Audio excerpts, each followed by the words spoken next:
श्री गुरुवर कुंद कुंद महाराज की जय। आचार्य श्री गुरुवर विद्यासागर महाराज की जय। परम पूज्य निर्यापक श्रवण मुनि श्री सुधा सागर जी महाराज की जय। जय हो। पूज्य महासागर जी महाराज की जय। आचार्य संघ की जय। अतीत हमारा निकल चुका है, उस संबंध में मात स्मृति रखना है, क्योंकि उसको याद करने से, उस संबंध में सोचने से मन बड़ा उदासीन हो जाता है। अच्छे कार्य निकल गए तो उदासित होता है, मेरी कितनी अच्छी जिंदगी थी, मेरा कितना अच्छा जीवन था, मेरा कितना स्वर्ग जैसा मेरा परिवार था, मेरा घर था, जहाँ था लग रहा हो वहाँ अब कुछ नहीं होता, चिड़ियाँ चुग गई खेत, अब पछताए होत क्या। बहुत जीवन में अच्छे अच्छे समय आए और वो अच्छे समय भी हमारे हाथ से चले गए। हमें एक दिन वो दिया कि जब जिस चीज़ को पाकर हम बड़े खुश हुए थे, आनंद में आए थे, ऐसी चीज़ें भी हमारी चली जाती। हमारे यहाँ इष्टवियोग नाम का एक आर्धौन होता है, वो सर्वज्ञ भगवान ने पहले ही देख लिया था। दुनिया में ऐसे समय भी किसी किसी व्यक्ति के आएंगे जब बहुत अच्छे अच्छे दिन भी उनके हाथ से चले जाएंगे, हाथ से चले जाएंगे। बहुत अच्छे दिन, सब तरफ से, धन से, वैभव से, ज्ञान से, ध्यान से, सब तरफ से बहुत अच्छे अच्छे दिन आए, लेकिन वे हाथ से चले गए। अब उनको स्मृति करके आज चिंतन करो उन पर, उनको वर्तमान में, वर्तमान के आनंद में बाधक मत लेना। कभी कभी बुरे दिन के भी याद आ जाती है तो मन फीका पड़ जाता, मैंने कैसे कैसे जिंदगी व्यतीत की, मैंने क्या क्या दिन देखे, मेरे दिन कितने बुरे थे, कितना बुरा दिन था। ऐसी स्थितियों में अच्छे और बुरे दिनों का स्मरण संसार की एक नियत बन के रह गई है। और जब नियत, संसार की नियत को अपन देखते हैं तो वह नियत मात्र हमारी एक ऐसी नियत बन जाती है कि वह नियत हमारे वर्तमान के लिए बहुत सुकून पैदा नहीं करते।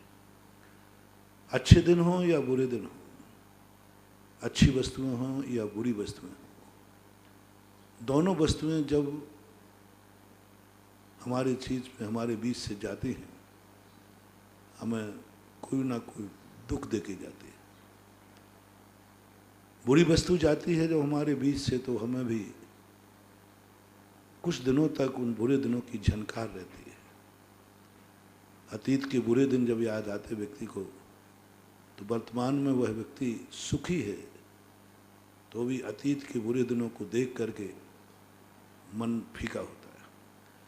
अच्छे दिनों की जब याद आती है तो अच्छे दिन भी, अच्छे दिन तो हमारी जिंदगी को बहुत बहुत, वर्तमान को, सुख को, स्वर्ग को भी नरक बना देते हैं। इसलिए जैनाचार्यों ने कहा, जो हाथ से जा चुका है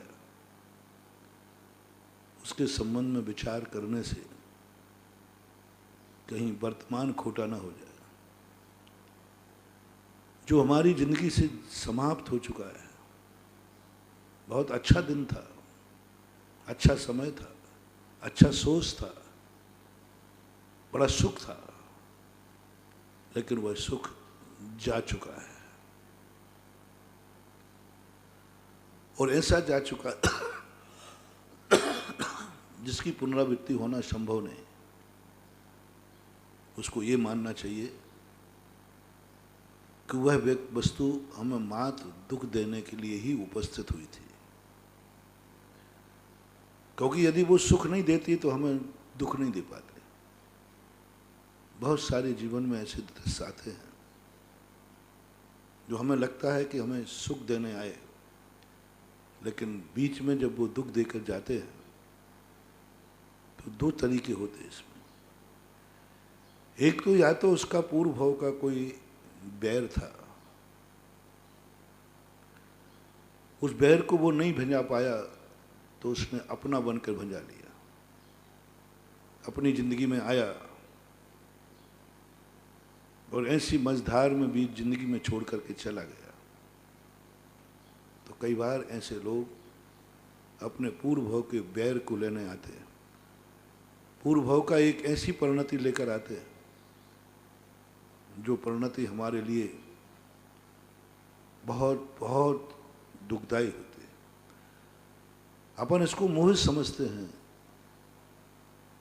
अपन समझते हैं कि ये मोह है, लेकिन कहीं खोजने पर ये सत्य निकलता है, कहीं वो पूर्व भव का अपना कोई ऐसा कोई कर्ज, ऐसा कोई बैर पड़ा था जिस बैर भाव को लेकर के वो चला। वो तो सुखी हो जाता, मरने वाला कभी ज़्यादा दुखी नहीं होता। मरने के पीछे जो छोड़ जाता है वो एक दुख का अपार सागर छोड़ जाता है। अब उस दुख सागर में हमें दुखी नहीं होना है।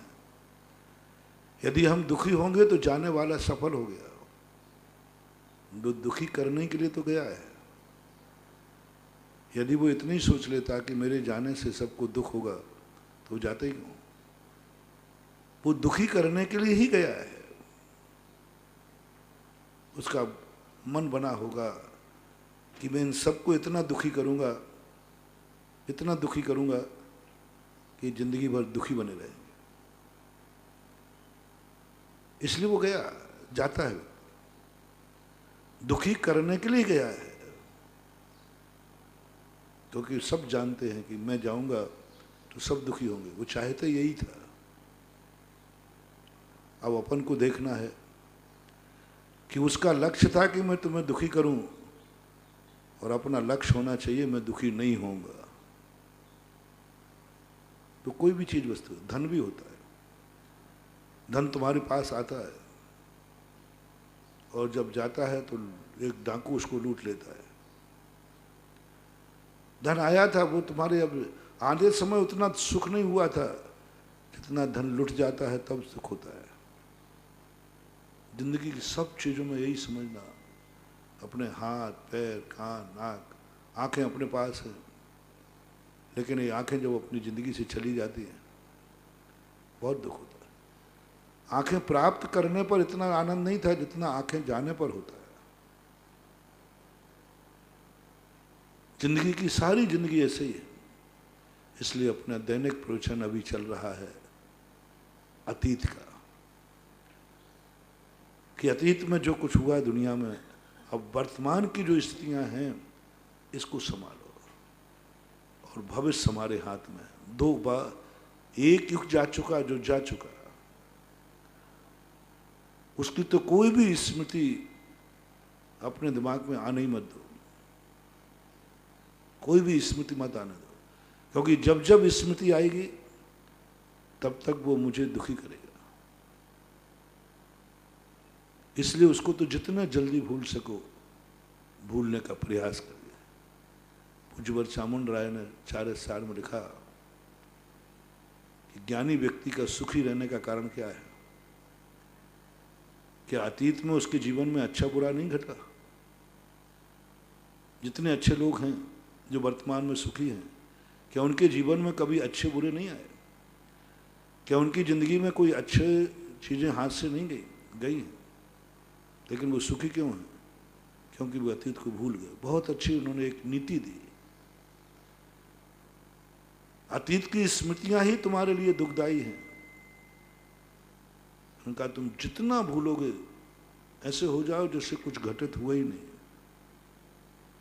कुछ भी घटित नहीं हुआ।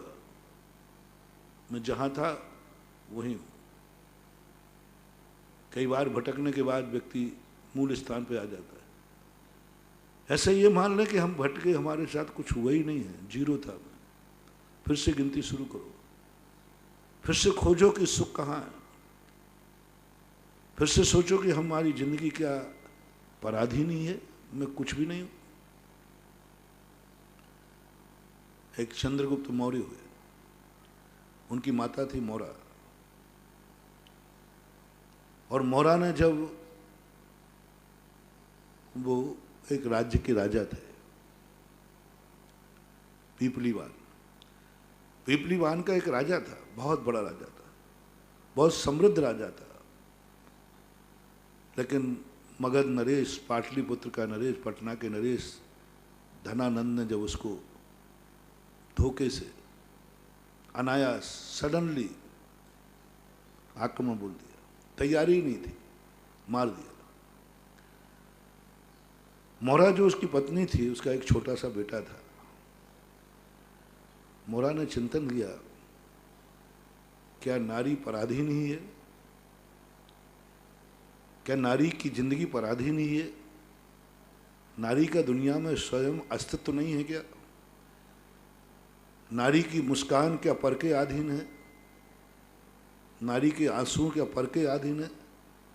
क्या ना मैं हंस सकती हूं ना मैं रो सकती हूं? क्या है मेरी जिंदगी? उसकी जिंदगी में एक बहुत बड़ा हुआ। उसने एक ही बात सोचा कि आज कल मेरी हंसती हुई जिंदगी थी, मैं एक रानी थी, लेकिन मैं कहाँ रानी थी? बड़ा गजब का चिंतन उसका दिया, मैं कहाँ रानी थी? चाणक्य उसकी जिंदगी में आए, गुरु ने संबोधन दिया, और मोहरा खुद कहती है कि मैं तो समझती थी मैं रानी हूं, मैं रानी कहाँ हूं? वो राजा थे इसलिए रानी थी, मैं कहाँ रानी हूं? वो राजा थे इसलिए मैं रानी थी, यानी मेरा रानी पद भी पराधीन है। स्त्री की सबसे बड़ी विडंबना यही होती है। रानी के बिना फिर भी राजा राजा रह सकता है, लेकिन राजा के बिना रानी रानी नहीं रह पाती। कैसी प्रकृति के नहीं? यदि रानी मर जाती है तो भी राजा राजा रहता है। बहुत सारे राजा रानी के बिना भी राजा रहे, बहुत सारे राजा रहे जिनकी रानियां नहीं थी, मरण को प्राप्त हो गई, राजा चौंके तो रहे, वर्षों तक राज्य किया। रामचंद्र जी ने खुद किया, सीता जी चली गई वनवास, और बहुत सारे लोगों ने किया, बहुत सारे लोगों ने किया, रानी के बिना भी राज्य किया। लेकिन नारी तो क्या, राजा चला गया तो आज मैं रानी भी नहीं हूं, आज मेरा सुख भी नहीं, मेरा सारा सुख राजा था, पति था, सारा सुख, मेरी जिंदगी का सब कुछ, मेरे जो आभूषण हैं, मैं समझती थी कि मैं कितने भाग्यवान हूं, कितने आभूषण पहने हूं, लेकिन आभूषण मेरे पुण्य से नहीं थे, ये तो सब पति के कारण थे। यानी आभूषणों का शौक भी मेरे लिए, मैं पहन रही थी, कितने अहंकार में थी, कितने मोह में थी कि मेरे पास इतना सोना चांदी है, पहने हूं। नहीं, ये तो पराधीन था। राजा था, पति था, तब तक पहन सकते थे, अब तो पहन भी नहीं सकते। जब तक था तब पहन सकते, अब पहन भी नहीं सकते। क्या बात है? मेरे चेहरे की मुस्कान जो थी, कहाँ थी मेरी? वो तो पति की मुस्कान थी। मैं सब कुछ, सब एक एक का चिंतन वो करती है, अंत में फैसला करती है कि मैं चंद्रगुप्त की मां थी। जैन दर्शन के अनुसार मोहरा जैन थी, चंद्रगुप्त जैन थे, सम्राट अशोक जैन थे। चंद्रगुप्त तो जैन थे ही, मुनि महाराज बने, भद्रबाहु के शिष्य बने।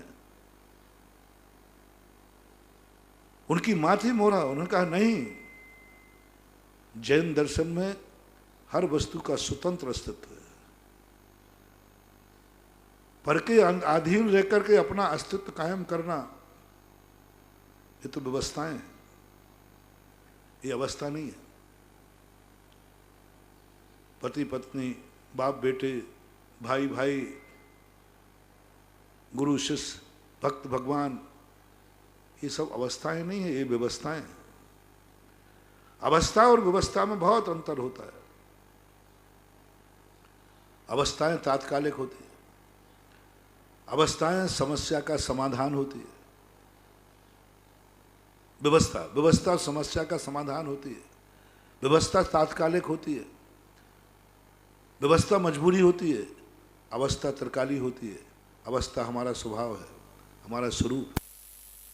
मैंने दो बातें कहा एक व्यवस्था और अवस्था, इन दोनों को समझो। एक द्रव्य दृष्टि, एक पर्याय दृष्टि, एक व्यवहार, एक निश्चय। द्रव्य दृष्टि हमारी अवस्था है, पर्याय दृष्टि हमारी व्यवस्था है। हम मनुष्य हैं, ये व्यवस्था है, अवस्था नहीं है। मैं मनुष्य नहीं हूं, मैं मनुष्य नहीं हूं। मैं मुनि हूं, ये मेरी व्यवस्था है, अवस्था नहीं। मैं मुनि नहीं हूं। मैं श्रावक हूं, नहीं, तुम श्रावक नहीं हो, ये व्यवस्था है। जो जो तुम कहते जाओ ये सब व्यवस्थाएं तात्कालिक हैं, समस्या का समाधान है। हमारी अवस्था इन सबसे परे एक चैतन्य ज्ञान घन स्वरूपी चैतन्य स्वरूप ही हो। व्यक्ति व्यवस्थाओं में ही अटक जाता है, इसलिए परेशान होता है। व्यवस्था को ही अपनी जिंदगी मान लेता है, व्यवस्था ही हमारा जीवन है, व्यवस्था ही हमारे दिन है रात, 24 घंटे बस व्यवस्थाओं में अटका है। हम व्यवस्था ही तो करते रहते। हम जितना भी सोचते हैं, संसारी प्राणी व्यवस्था के संबंध में सोचता है, अवस्था के संबंध में सोचता ही नहीं। व्यवस्था के संबंध सोचता है, सुबह उठे आज मेरी क्या व्यवस्था होगी, देखो नल में पानी है कि नहीं, ये व्यवस्था है। देखो पेस्ट है कि नहीं, मंजन करना है, व्यवस्था है। टॉयलेट बाथरूम जाना है, पानी है कि नहीं, ठीक ठाक सफाई है कि नहीं, ये व्यवस्थाएं। अवस्थाएं नहीं। भूख लगी रोटी खाना है, व्यवस्था है। व्यापार करने जाना, व्यवस्थाएं। बताओ इससे ज्यादा तुम क्या सोच पाते हो? सारी दुनिया यही सोच रही कि आज का दिन मेरा कैसा निकलेगा, आज का दिन मेरा कैसा निकलेगा, आज मुझे क्या करना है। बस इसी में व्यवस्थाओं में कर करके पूरी जिंदगी खत्म कर देता है। पूरी बार कुंद कुंद भगवान कहते हैं व्यवस्था को छोड़ दे, तुम अपना मूल्यवान समय व्यवस्थाओं में मत गमाओ, तुम अवस्था पर विचार करो। तुम्हारी अवस्था क्या है, तुम्हारी व्यवस्था क्या, अवस्था क्या है, तुम्हारा स्वरूप क्या है। क्या तुम्हारा सब कुछ पराधीन है? आज तुमने धन कमाया, चला गया, तुम रोने बैठ गए? क्या धन ही तुम्हारा सुख था? तो तुम्हारा सुख पराधीन था। पराधीन सपने में सुख नहीं, पर तो धोखा देगा। जब जब जिंदगी अपनी पर के अधीन करेंगे, महानुभाव मान के चलना, किसी भी दिन ये सुख खत्म हो सकता है। क्योंकि ये सुख किसके अधीन है? पर के अधीन।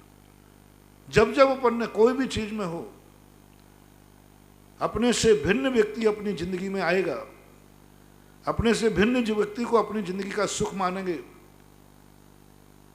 तब सावधान रहना, ये सुख ज्यादा समय टिकने वाला नहीं। कभी भी किसी का किसी भी मोड़ में शाम हो सकती है। मत भरोसे रहना। सूरज का भी भरोसा नहीं, ये तुम्हारे लिए रुकने वाला नहीं है। तुमसे ये नहीं कहेगा जल्दी दौड़ लगाओ, मैं डूब रहा हूं। जब तक उसको डूबना है, डूबोगे। तुम्हारी मंजिल तय हुई है या नहीं हुई। एक ऐसा प्रकाश अंदर लाओ जो शाश्वत हो। ये सूरज का प्रकाश हमें कभी भी थोड़ी सी भूल होने पर चूक सकता है, ये सूख जा सकता है। कोई ऐसी एक परिणति करो जो हमारी हो, हमारे पास हो, दिन में भी हो, रात में भी हो, 24 घंटे हो। अस्तित्व को पहचानो। पूरा समय सार अवस्था के ऊपर वर्णन करता है, पूरा समय सार अवस्थाओं से भरा हुआ है। उस अवस्था के एक बार झलक आ जाए और एक बार मन में आ जाए, नहीं मेरा सुख, मेरा सुख ये नल का पानी नहीं है। सुबह तुम सो के उठे हो, शुरुआत करो, शुरुआत करो। मेरा सुख, मैं आज रात में सो के उठा हूं, बहुत अच्छा स्वप्न देखा है, बहुत शांति से नींद आई है, बड़ा फ्रेश हो, बड़ा फ्रेश हो, बहुत मेरी जिंदगी बहुत अच्छी है। जो तुम्हारा अच्छा दिन हो, जिस दिन तुम्हें लगे कि आज मेरा बहुत अच्छा दिन है, ऐसा महसूस हो, प्रतीति में आए, ऐसा लगे सुबह उठ करके मेरा बहुत अच्छा, बहुत सुख का दिन है। जब से तुमने होश संभाला, उन अच्छे दिनों को थोड़ा सा काउंट कर लो। और आज का अच्छा दिन हो तो उस समय काउंट करो और तुरंत तुम बहर फैर सो के उठो। बस एक मंत्र मेरा ले लेना, तुम जैसे ही सुबह उठते ही बाथरूम में गए, वहां नल में पानी नहीं था, सावधान, अभी तक तुम बहुत अच्छे आदमी हो कि आज रात तुम्हारी बहुत अच्छी निकली, बहुत पुण्यवान हो, तुमसे जगत में बड़ा पुण्यात्मा कोई नहीं कि तुम सुबह उठते ही बड़े फ्रेश नजर आ रहे हो। इसकी कीमत कितनी है, इसका मूल्य कितना है? सावधान रहना। नल का पानी कहता है, बाबा जी किसकी प्रशंसा कर रहे हो? मैंने कि देखो ये पुण्यात्मा जीव है, कितनी अच्छी जिंदगी है इसकी, कितना बढ़िया जी रहा है, कितना मुस्कुराती हुई जिंदगी, चारों तरफ से पवारा है, कितना शांत है। नल कहता है, मैं बताऊं इस शांति प्रसाद को ज्वालामुखी, ये शांति प्रसाद नाम तुम जिन कह रहे हो ये ज्वालामुखी हैं। एक नल का पानी नहीं था, कितने में खो दी हमने। शांति भंग, चिल्ला चौंट चालू, गाली गलौज चालू, जो कुछ भी है। नहीं बंधु, हमारी शांति एक नल के पानी के अधीन नहीं, हमारी शांति एक बुरुश के अधीन नहीं। मंजन करने का बुरुश टूट गया, टूट जाने दो। ज्ञानी व्यक्ति कहता है, बुरुश कहता है मैं तुझे अशांत कर दूंगा, ज्ञानी कहता है तेरे छोटे से बुरुश से मेरी शांति भंग हो जाए। टूट गया क्या बात हो गई? मैं अपनी शांति भंग नहीं करूंगा, मेरा अनमोल है, मैं कुछ भी नहीं करूंगा, बिल्कुल भी अशांत नहीं होगा, कुल्ला कर दूंगा। नहीं मंजन तो नहीं है, नहाने को पानी नहीं मिला, उंगली घिस लेंगे कोई बात नहीं, दातुन बहुत सारे तरह, लेकिन मैं शांति भंग नहीं करूंगा। मेरा शांति, मेरा सुख इस बुरुश से नहीं है, नल के पानी से नहीं है, नहाने से नहीं है। रोटियां नहीं मिली तो 2 रोटियां मेरे सुख नहीं है। धीरे धीरे करके एक तुम देखना, सारी चीजें तुम्हारी जिंदगी से चली जाएंगी, तुम मुस्कुराते रहोगे, क्योंकि तुम्हारी जिंदगी में तुमने जान लिया कि मेरा सब कुछ, बस अपन को कुछ नहीं सीखना, एक बात सीखना है कि मेरे पास जो शांति है ये पर के अधीन है कि स्वयं के अधीन है। जो तुम्हारे चेहरे पर डिस्ट्रैक्शन करो, जो तुम्हारी जिंदगी में सुख है, ये तुम्हारी निजी है कि दूसरे के अधीन? दूसरे के अधीन। किसके कारण तुम हंस रहे हो? जिसके कारण तुम हंस रहे हो, जिस कारण से तुम खुशी हो, एक दिन चिंतन करना, वो वस्तु मेरे हाथ से चली गई, अब क्या है? कैसे निर्णय करें महाराज जी कि खुशी हमारी खुद की है, ये आनंद हमारा खुद का है, ये पुण्य हमारा खुद का है? बस इतने निर्णय करना। जिस कारण से तुम्हारी खुशी नजर आ रही है, आज मेरा बहुत अच्छा दिन है, कहीं कोई ऐसा तो नहीं कि ये खुशी उधार मिली हो किराए पे? ये उधार कम से कम दूसरे की ऋण तो नहीं है, दूसरे का कर्जा तो नहीं है, कहीं ये दूसरे की खुशी तो नहीं है? तुरंत एक एक चीज को ध्यान में रख जाना। यदि मैं सुबह उठा, जल्दी मुझे कहीं जाना है और नाश्ता तैयार नहीं हुआ है, बाथरूम में पानी नहीं है, तो मेरी ये शांति भंग तो नहीं हो जाएगी? नहीं होगी। वो तुम्हारी संपत्ति है, वो निधि है, वो टिकेगी तुम्हें, अब तुम्हें कोई अशांत नहीं कर सकता। कहीं तुम्हारी शांति माँ बाप तो नहीं है? तुम इसलिए निश्चिंत हो, तुम इसलिए खुशी हो कि तुम्हारे माँ बाप। सावधान, ध्यान करो, क्या माँ बाप अधर्म में छोड़ के मर जाएंगे तो क्या मैं सुख रह पाऊंगा? नहीं, उधार है, ऋण है, कभी भी तुम चूक सकते हो, कभी भी ना। मैं उनके बिना भी जिंदा जी लूंगा। तुम बेटे के अधीन हो, बेटा है इसलिए तुम्हारी खुशी है? नहीं, एक ध्यान करो, बेटा चला जाएगा तो क्या खुश रह पाओगे? तुम्हारी खुशी खुद की नहीं है, वो तो बेटे की है। पति पत्नी शादी करते हो, दोनों मिलकर के शादी करते हो, दोनों खुश रहते हो, दोनों की खुशी, क्या बात, दोनों खुश हो, दोनों की खुशी स्वयं की नहीं है, दोनों की खुशी स्वयं की नहीं है।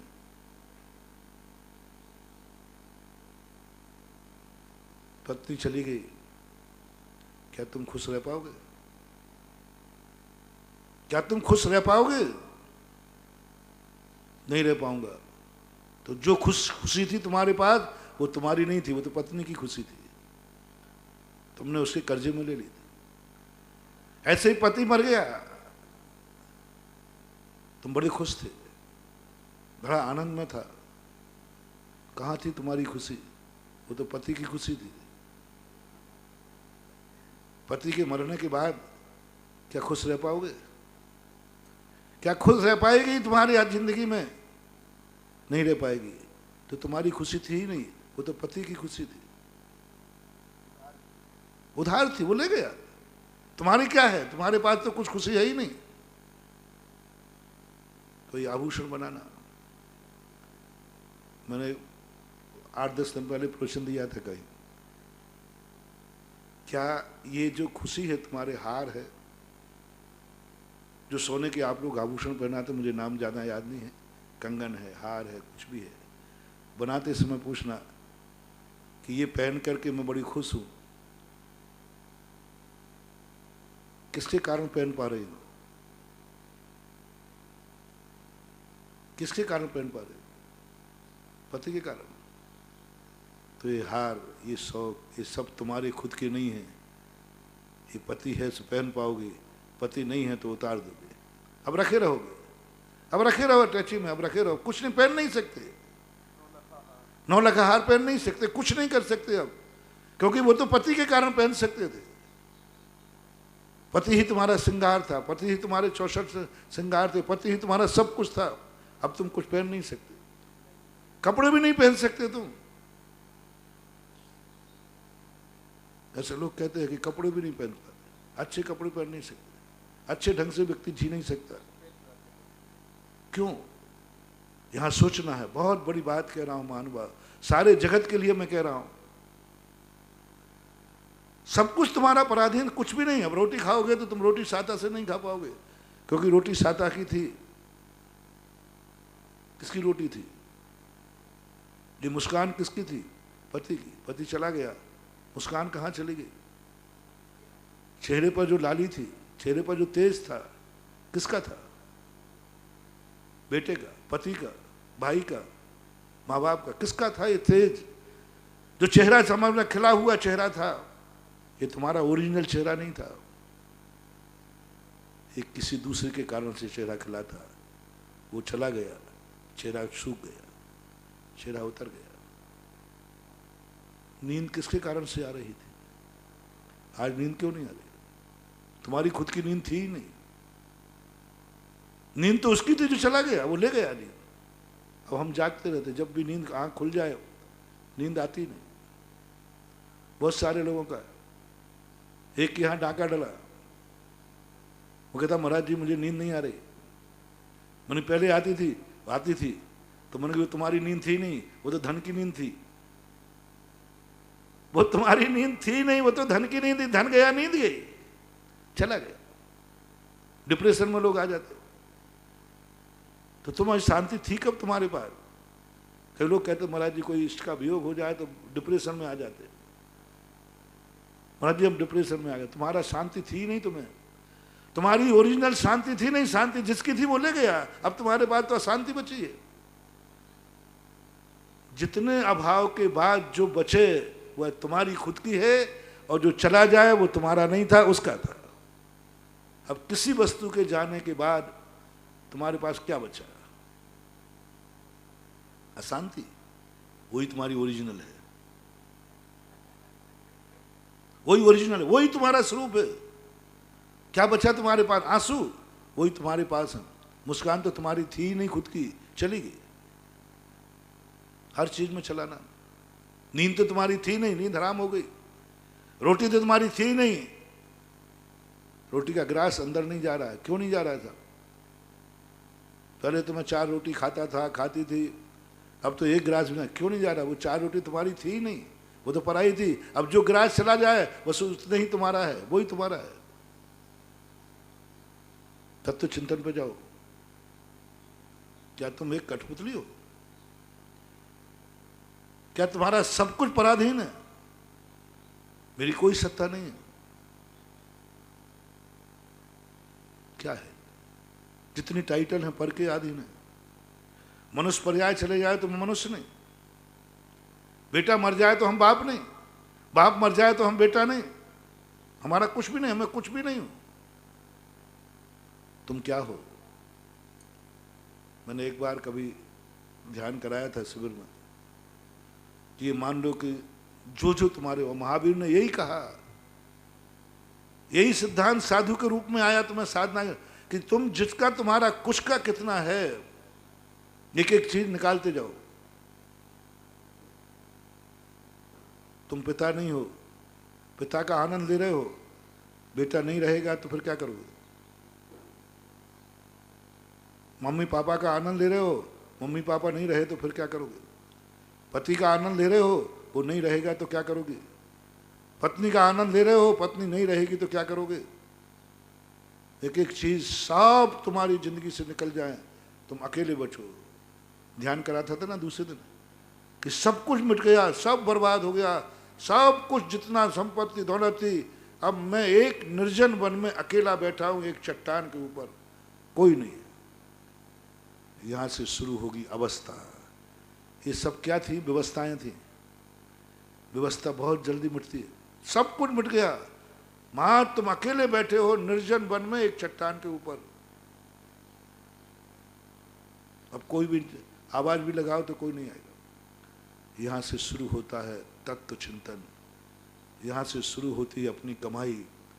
जब तक चारों तरफ अपने पास कोई है, उनके भरोसे रह करके हमें नींद आ रही है, समझना तुम अभी वस्तु स्वरूप को प्राप्त नहीं कर सकते। आप देखना कमरे में कई लोगों को 2-4 लोग सो रहे हो तो नींद आ जाती, कोई नहीं हो तो वही घर काटता है।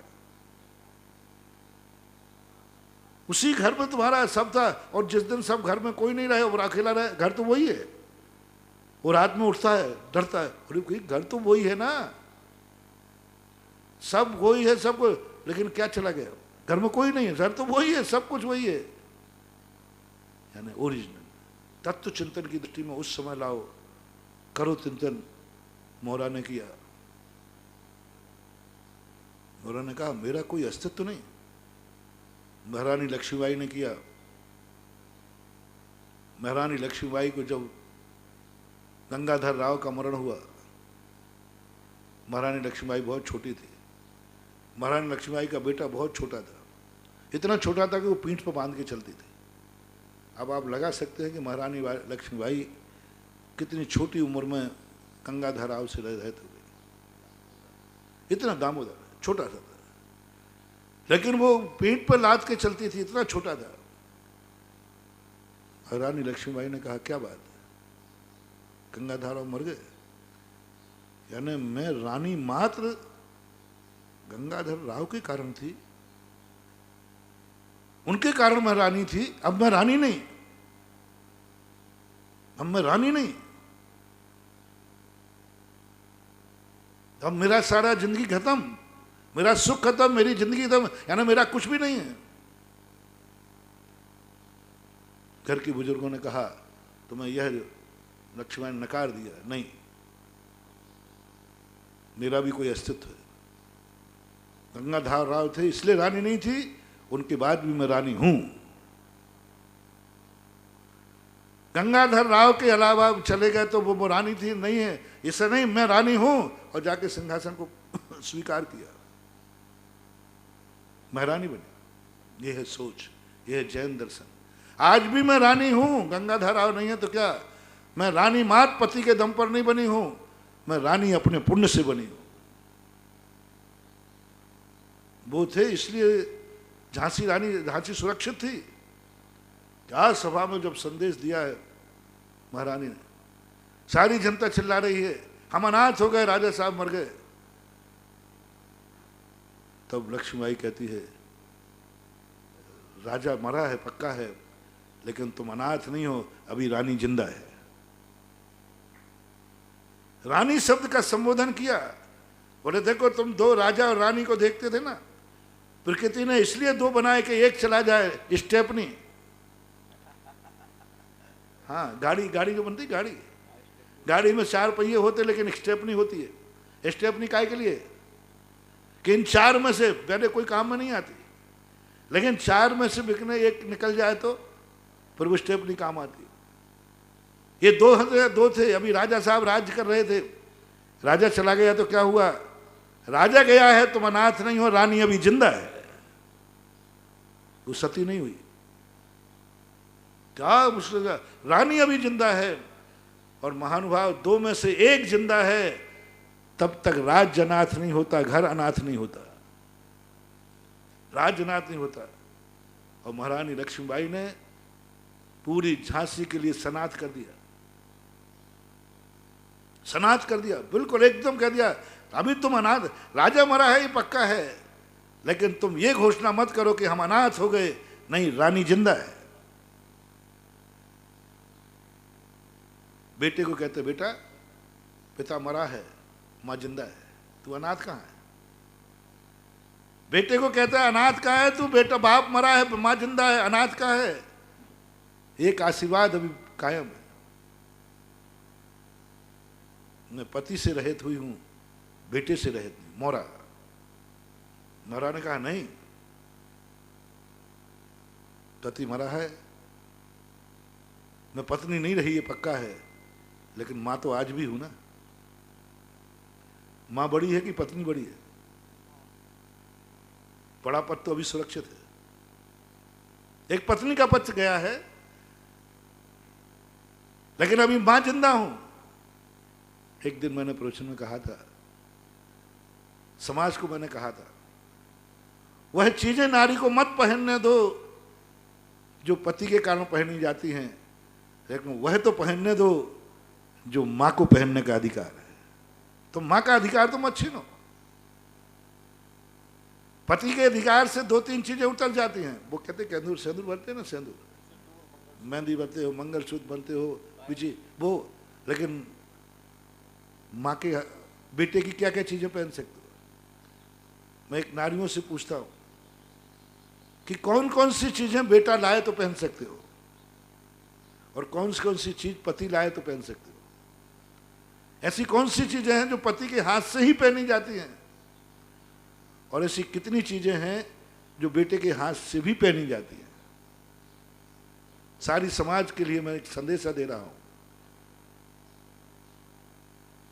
पति के हाथ की कौन सी, जो बात पति ही पहना सकता है, पति के रहते ही पहनी जाती है, पति ही पहनाता है। कितने आभूषण से बताइए? 2-3 आभूषण होंगे। माथे का है, मंगलसूत्र है या बिछिया है, बस। गले का हार तो बेटा भी पहना सकता है कि नहीं? आप बताओ, आपकी बीवी को यदि बेटा हार देवे, वो क्या नाम, चिंटू टीटू यार, वो अपनी मम्मी को हार देगा तो तुम पहनने दोगे कि नहीं तुम्हारी पत्नी को? कमर की करधनी देगा तो, कंगन देगा तो ठीक है, माथे की बिंदिया दे तो मत पहनने दो, छोकरे हट यार, मेरा है, वो तो पहनने दो। यदि एक बेटा माँ को साड़ी ला के देगा तो पहनने दोगे कि नहीं? वो लाल वाली मत पहनने देना, बाकी तो पहनने दो। क्या हो गया इस समाज को?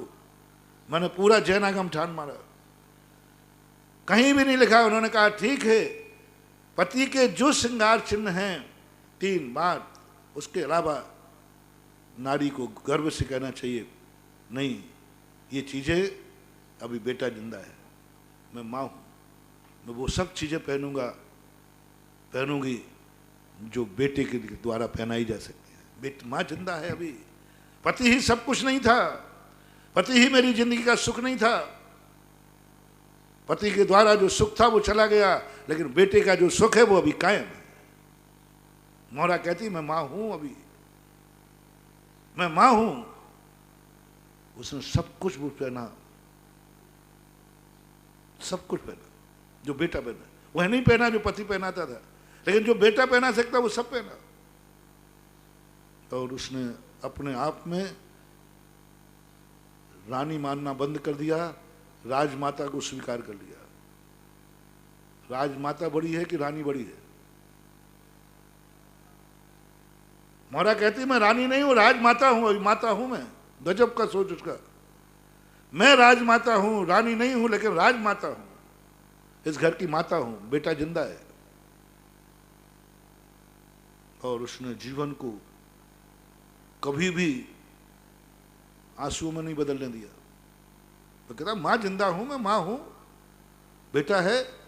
और चंद्रगुप्त के लिए, बेटे के लिए वो स्थान दिया, वो स्थान दिया कि उसके पति ने भी अपनी पत्नी को वो स्थान नहीं दे पाया जो बेटे ने मोहरा के लिए स्थान दिलवाया।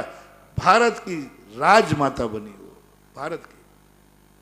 पति ने तो मात्र एक पिपलीवान की रानी बनाया था, बस एक छोटे से स्थान का। एक पिपलीवान छोटा सा राज्य था, उसकी रानी बनाई थी पति ने, बस। लेकिन बेटा चंद्रगुप्त ने तो सारे अखंड भारत को और अखंड भारत की राजमाता बना करके जब राजमाता का पद दिया,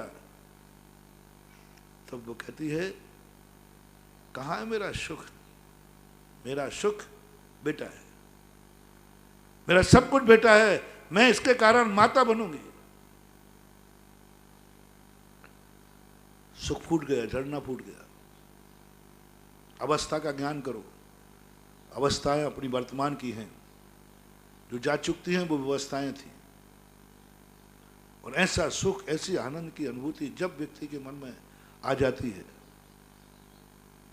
तब व्यक्ति को कोई दुखी नहीं कर पाता। एक अंदर से एक आ जाओ, जो है वह मेरा है, अब जो कुछ भी मेरे पास है वह सब कुछ मेरा है। उस वर्तमान में अपनी जिंदगी को समेट लो, और वर्तमान इतना उज्जवल हो जाए, इतना उज्जवल है, अब तुम पत्नी बन के मत जियो, मां बन के जियो, मां बन के जियो, मां बन के जियो। और मां बन के जियोगे वो सुख अलग होगा। अब तुम स्वयं पैर पे खड़े होके जियो, और दुनिया को दिखा देना चाहिए मैं भली नारी हूं, लेकिन मेरा सुख मात्र पुरुष ही नहीं है, मेरा सुख पुरुष ही नहीं है, मेरा भी तो कोई अस्तित्व है, मैं भी तो कोई हूं। क्या मेरी खुद की मुस्कान नहीं मेरे पास? सारी मुस्कान पति ही था, सारी मुस्कान बेटा ही था, सारी मुस्कान बाप ही था, सारी मुस्कान क्या ये धन था, हाथ का मैल जो चोर लूट के ले गया? ज्ञानी कहता नहीं। एक व्यक्ति ने जिंदगी में खूब कमाया, उसके छापा पड़ा, उसने कुछ नहीं कहा। बनारसीदार पंडित हुए, एक चोर उनके यहाँ पुटरिया भर के ले जा लगा। बनारसीदार कहते अच्छा है, समय सार याद करने का समय है, देखता हूं कि मेरा सुख ये धन है या मैं कुछ और हूं। यही धन के कारण मैं सुखी हूं, धन के कारण मेरी इज्जत है, धन के कारण मैं सब कुछ हूं। देखता हूं आज धन सब भेजता हूं। चोर को पुटरिया उठवा दी और फिर मन से पूछा कैसा लग रहा है? वो कहते अभी भी मैं हूं, धनी तो गया है, मैं तो नहीं गया। धनी तो गया है, मैं तो नहीं गया, मेरा भी कोई अस्तित्व है। ऐसा सकारात्मक सोच जब व्यक्ति करने लग जाए, व्यक्ति के दुख छूटते जाएंगे और आगे सुख के गुलदस्ते मिलते जाएंगे। आगे दुख का पहाड़ छूटेगा, लेकिन आगे सुख की स्थिति बनेगी। लेकिन उसके लिए हमें अपने जीवन में जो अपना दैनिक प्रवचन चल रहा है कि हमें जहाँ रहना है, जहाँ वर्तमान व्यतीत करना है, उनके साथ तुम्हारा क्या व्यवहार है, उनके साथ तुम्हारी क्या जिंदगी है, उसके साथ तुम्हारी क्या परिणति है। तुम सबसे ज्यादा पुण्यवान हो। और इस संसार में भविष्य बड़ा है कि अतीत बड़ा है? भविष्य बहुत बड़ा है, अतीत सदा छोटा ही होता है। और हमें भविष्य के लिए वर्तमान की स्थिति पर विचार करना है। और जहां हम रह रहे हैं वहां का चारों तरफ का वातावरण कैसा है, उस वातावरण के साथ, उन पुण्यहीनों के साथ अपनी जिंदगी का शेयर करो, अपना शेयर करो, अपना सुख उसको देने का प्रयास करो। वो तुम्हें रिटर्न करेगा, वो तुम्हारी जिंदगी को रिटर्न करेगा, तुम्हारी जिंदगी को पैरों पर खड़ा करेगा। लेकिन जो हम कभी कभी भविष्य की उम्मीदों में वर्तमान का दिन खो देते हैं, हम अतीत की स्मृतियों में वर्तमान के दिन को रंग में भंग कर डालते हैं। अतीत जो हमारी जिंदगी से जाता है, कुछ देकर नहीं जाता, कुछ लेकर जाता है। साधु भी जब आता है तो हंसा के जाता है, और जाता है तो रुला के जाता है। साधु से उम्मीद मत करना। भगवान ऋषभदेव को केवल ज्ञान हुआ, भरत चक्रवर्ती इतने खुश हुए कि अपने बेटे का जन्मदिन मनाना भूल गए, चक्ररत्न भूल गए, और भगवान के केवल ज्ञान में चले गए। और भगवान को जब निर्माण हुआ तो रो पड़े, बोले भगवान हम तो समझते थे दुनिया ही रुला के जाती है, आप भी रुला के जा रहे हो। भरत चक्रवर्ती रो पड़े। गौतम गणधर कहते हैं, ऋषभसेन कहते हैं, चक्र क्या बात है? बोले मैं भी सोच रहा हूं गुरुदेव, दुनिया तो जब जाती है तो रुला के जाती है। आज भगवान भी गए तो भी मुझे रुला के गए, मेरी आंख में आंसू कैसे आ गया? बोले यही तो तुम्हारी भूल है, यही तो भूल है सबसे बड़ी, कि जाने वाले को व्यक्ति हंसते हंसते विदा नहीं कर पाता। जाने वाले व्यक्ति को हंसते हंसते विदा नहीं कर पाता, रोते रोते करता है। और जो ज्ञानी पुरुष होते हैं वो जाने वाले की दिवाली मनाते हैं। भगवान दुनिया से गए, दिवाली क्यों मनाइए? क्या संदेश देता है? हमें तो जलते हुए दीपक बुझा देना चाहिए। भगवान कहाँ गए इससे हमें लेना देना क्या है? हमारा तो सुख छिन गया, हमारा तो उपदेश छिन गया, हमारा तो सहारा छिन गया, हमारा तो सब कुछ खत्म हो गया, हमारे पास तो कुछ नहीं। अब बताइए, भगवान के मोक्ष जाने के बाद तुम्हें क्या मिला? तुम्हारी जिंदगी में उजेला हुआ कि अंधेरा?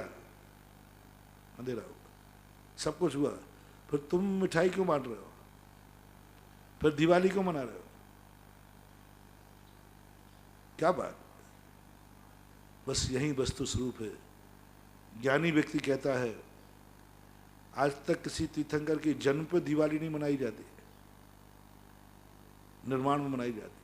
जब वो हमें छोड़ के जाते, जब हमारे बीच में आए तो हमने दिवाली नहीं मनाई, जब हमारे बीच से गए तो हमने दिवाली मनाई। लॉजिक क्या है? जब वो हमारी जिंदगी में आए, हमारे सामने आए, हमारा जन्म हुआ, सब कुछ हुआ, लेकिन सब महोत्सव मनाए, जन्मदिन मनाए सब, लेकिन दिवाली नहीं मनाई। सबसे बड़ी खुशी का दिन कौन सा है? जन्म जयंती दुनिया खुशी से मनाती है कि निर्वाण दिवस? महावीर जयंती में उतना कुछ नहीं जितना निर्वाण दिवस। अरे पावले हो कहेंगे, क्यों? जब भगवान हमारे बीच में आए तब हमने इतनी खुशियां नहीं बनाई, दीप नहीं जलाए। जब वो हमारे बीच से गए तो हमने दिवाली मनाई। वो तो रोने का दिन था, वो तो खोने का दिन था, वो तो हमारे से चला गया। किसने परंपरा चलाई? क्यों परंपरा चलाई? बहुत बड़ा सोच मैंने किया, क्योंकि दुनिया में तो मैंने ऐसा कहीं देखा नहीं। व्यक्ति आने वाले की तो दिवाली मनाता है, जाने वाले की कभी नहीं मनाता है, दिवाली बंद और कर देता है। दिवाली के दिन यदि कोई का घर में आपके मरण हो जाए तो आप लोग क्या करते हो? दिवाली बंद कर दोगे? महावीर भी तो दुनिया से गए, वो भी तो किसी के लाल थे। माता तिसला का लाल चला गया, तुम दिवाली मना रहे हो। भक्तों का भगवान चला गया, तुम दिवाली मना रहे हो। क्यों चलाई ये परंपरा? भगवान ऋषभसेन को जब गौतम गणधर कहते हैं, ऋषभसेन तुम बहुत उल्टा कर रहे हो, चक्रवर्ती तुम उल्टा कर रहे हो। आज दिवाली का दिन है, आज खुशी का दिन है। बोले गुरुदेव क्या बोल रहे?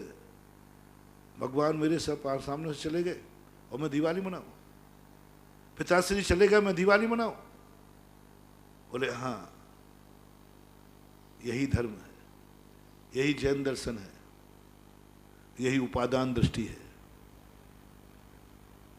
ये दिखाना है मुझे कि मेरी जिंदगी निमित्त के अधीन नहीं है, मेरी जिंदगी भगवान के अधीन नहीं है, मैं भगवान की बैसाखी बना के नहीं चल रहा हूं, मेरी भी कोई जिंदगी है। एक बात दिवाली का दिन रोने के लिए जब आया था वो अपने बीच में भगवान,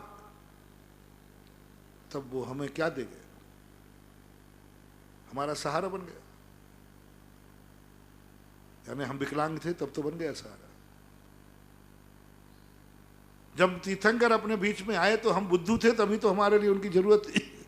यानी हम बेसहारे थे, हम सब कुछ, हमारे पास कुछ नहीं था, भगवान का सहारा मिल गया। भगवान ने आकर तुम्हारी औकात दिखा दी है कि तुम्हारे ऊपर उपकार किया है। कोई भी बड़ा आदमी अपन को सहारा देता है तो ये मत समझना कि वो तुम्हें सहारा दे रहा है, वो तुम्हारी औकात दिखा रहा है कि तुम मेरे बिना नहीं रह सकते। एक माँ ने एक बेटे को उठा लिया गोदी में, तुम समझे माँ कितना प्यार करती है, माँ कितना प्यार करती बेटे से। तब तो दृष्टि रखो, वो कह रही ये बावला है, मूर्ख है, अपाहिज है, इसलिए मैंने उठा लिया क्योंकि ये अपना आंसू स्वयं नहीं पहुंच सकता। जब जब हमारी जिंदगी में कोई आवे तब तक समझना ये मेरी जिंदगी में उपकार करने नहीं आया है, मेरी औकात दिखाने आया है। जब पहले के राजा महाराजा को कोई राजा कहता था, एक बार धनानंद के लिए यूनान के सैलुकस ने कहा मैं आपका सहयोग देना चाहता हूं। तो मगध नरेश कहता है तुम सहयोग नहीं दे रहे हो, मेरी औकात दिखा रहे हो। तुम मेरा सहयोग नहीं कर रहे हो, तुम मेरी औकात दिखा रहे हो कि तुम अपना राज्य की रक्षा नहीं कर सकते हो। मेरी जरूरत, बहुत गजब का सोच, बहुत बड़ी नीति दी, बहुत बड़ी नीति दी। तुम मेरा सहयोग नहीं कर रहे हो, तुम मेरी औकात दिखा रहे हो। इतिहास लिखा जाएगा कि अपने राज्य की रक्षा नहीं कर पाया, सैलुकस की सहायता लेना पड़ी। महानुभाव तीर्थंकर जब अपनी जिंदगी में आए तो क्या दिखा रहे हैं? तुम सब बुद्धू हो, कुछ नहीं जानते, इडियट, इडियट हो तुम, मूर्ख हो, मेरे बिना तुम्हारे पास कुछ भी ज्ञान नहीं है, इसलिए मुझे उपदेश देना पड़ा। भगवान को उपदेश क्यों देना पड़ा? समूसर में सब ज्ञानी बैठे थे कि मूर्ख बैठे थे? बोलते नहीं हो, मूर्ख थे। भगवान का उपदेश का सुना रहा कि अपन मूर्ख हैं। हम स्वाध्याय करने बैठते हैं, स्वाध्याय करना क्या बता रहा है? बुद्धू है, अज्ञानी है। जब जब हम स्वाध्याय करेंगे तुम्हें मन मानना स्वाध्याय करने वाला विद्वान है, स्वाध्याय करने वाला बुद्धू है। तभी स्वाध्याय कर रहा है, क्योंकि स्वयं के ज्ञान नहीं, इसलिए किताबों से बटोर रहा है। तीर्थंकर का ज्ञान स्वयं का होता, वे स्वाध्याय नहीं करते। और अपना ज्ञान, अपन सब बुद्धू हैं इसलिए शास्त्र में से बटोरते रहते। ये समय सार का, अरे ये ले लो, ये अच्छा है, ये अच्छा है। अपन भी यही कर रहे हैं। और समय सार में बहुत अच्छा माल है, वो ले लो। अरे नहीं, वो इष्ट उपदेश बहुत अच्छा है, वो द्रव्य संग्रह बहुत अच्छा है।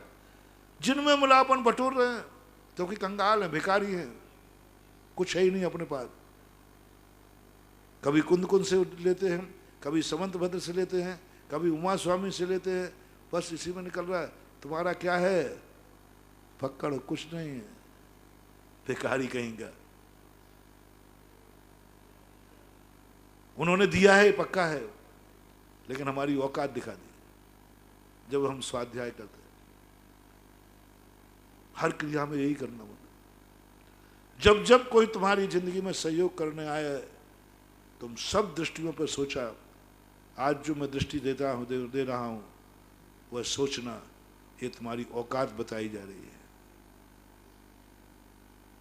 औकात बताई जा रही है, तुम्हारी औकात क्या है, कुछ नहीं है तुम्हारे पास। चाहे वो माँ बाप ने तुम्हें गोदी में नहीं उठाया है, तुम्हारी औकात दिखाई है कि तुम मेरे बिना अपनी नाक भी नहीं पहुंच सकते, तुम मेरे बिना अपनी गंदगी भी साफ नहीं कर सकते। यदि मैं नहीं रहूं तो तुम गंदगी में सड़ जाओगे।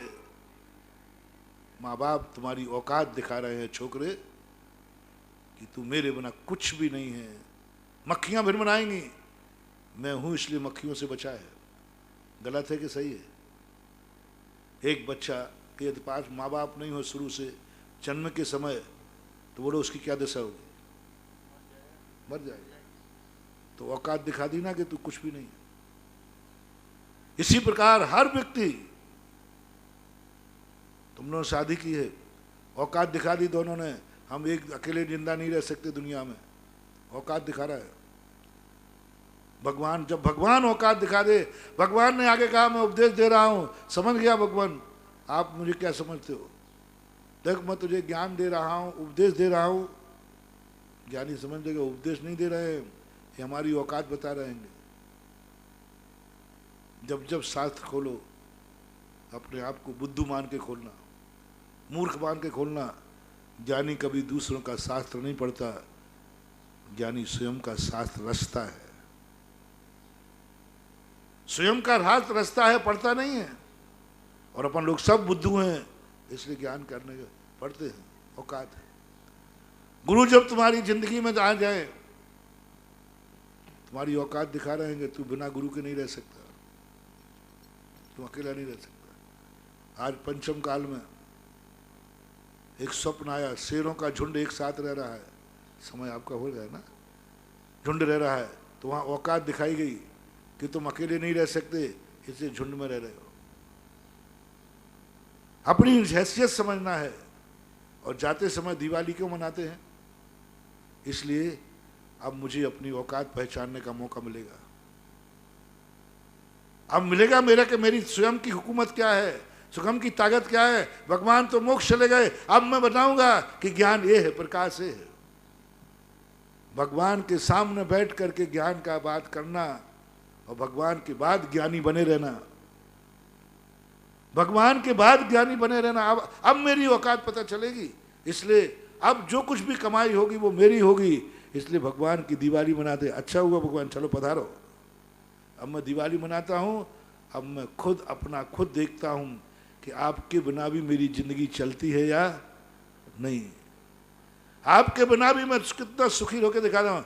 मोरा ने कहा मैं आज दिखा दूंगी दुनिया को कि मैं, लक्ष्मीबाई ने कहा मैं दिखा दूंगा कि मेरी जिंदगी भी कोई है, मेरा आनंद भी कुछ है, मेरा सुख भी कुछ है, मेरा वैभव भी कुछ है, मेरी ताकत भी कुछ है,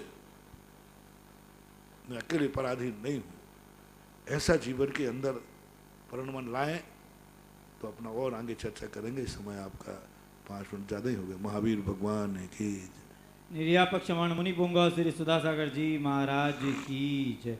जिन वाणी के ज्ञान